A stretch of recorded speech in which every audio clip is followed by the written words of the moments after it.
Pensioners will benefit from the budget by the improved rates for savings that we're going to offer through our new pensioner bonds, through reforming the way that ISAs work, which again will make it much easier to save money, and crucially, a radical change of the pension system. So people will no longer have to take out an annuity and they're in charge of how much they draw down from their pension and when they do it. The biggest change that came about from the government were towards the rules concerning savings and investments for pensioners, and some really important changes that I know people have been asking for a long time. Firstly, anyone who has a pension, a private pension they've put some money into, will no longer have to take out an annuity.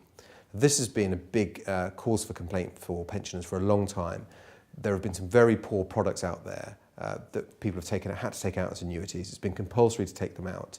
The rate of return they get is often very low, and people feel that they've worked and saved all their lives to build up a pension pot, and then when they come to draw out of it, they don't get as much money as they would have been expecting.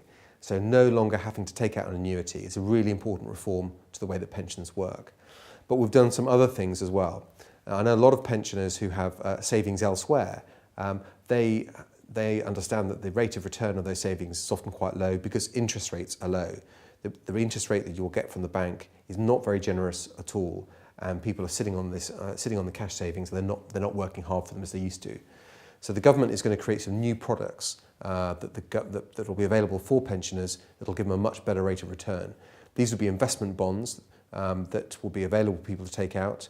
For example, a 3-year investment bond will yield 4% annual return, so much better than anything you can get at the bank at the moment. It'll make a really big difference.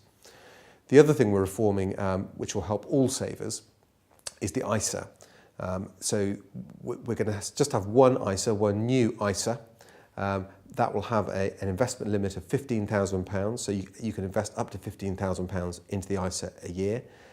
You can invest cash, you can invest stocks and shares, it doesn't matter. There'll just be one type of ISA and you'll be able to invest a lot more in it as well. So these 3 measures are really good news for pensioners and for savers. So much more flexibility on private pensions, no more annuities, a generous new investment savings scheme, these new bonds that will be available for pensioners, and then finally this reform to the ISA. So I think this will be not only welcomed by everyone who has got investments and savings at the moment, it will actually create a much bigger incentive to put a little bit of extra money aside, because you know that when you need it, that money will be there for you, and it'll be there to use as you want, and it'll also work harder for you until you need it.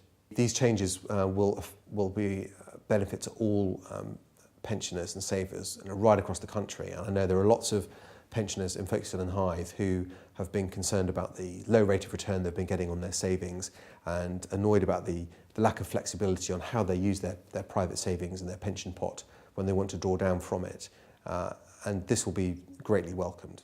The other thing that we're changing with private pensions is that we're getting rid of the punitive tax rate that made drawing down from your pension quite expensive. So people could have a tax-free lump sum up to 25%, but they might be charged up to 55% for drawing down from their pension pot. So this tax rate will go down to maybe as low as 20%. So it'll make a very big difference from people who are drawing out of their pension pot. When you retire, you can draw out as much from your pension pot as you want to. So you won't be limited to just drawing out the cash-free amount. You can withdraw the whole lot if you want to. You'll only be tax-free on the first 25%, but there'll be complete flexibility on how you use the savings that you've built up, and we believe we should trust people to do what's best for them in how they use their savings. These are the key measures that affect pensioners in this year's budget, but I'm interested in what you think, and you can have your say by visiting the Have Your Say section of my website, which can be found at damiancollins.com.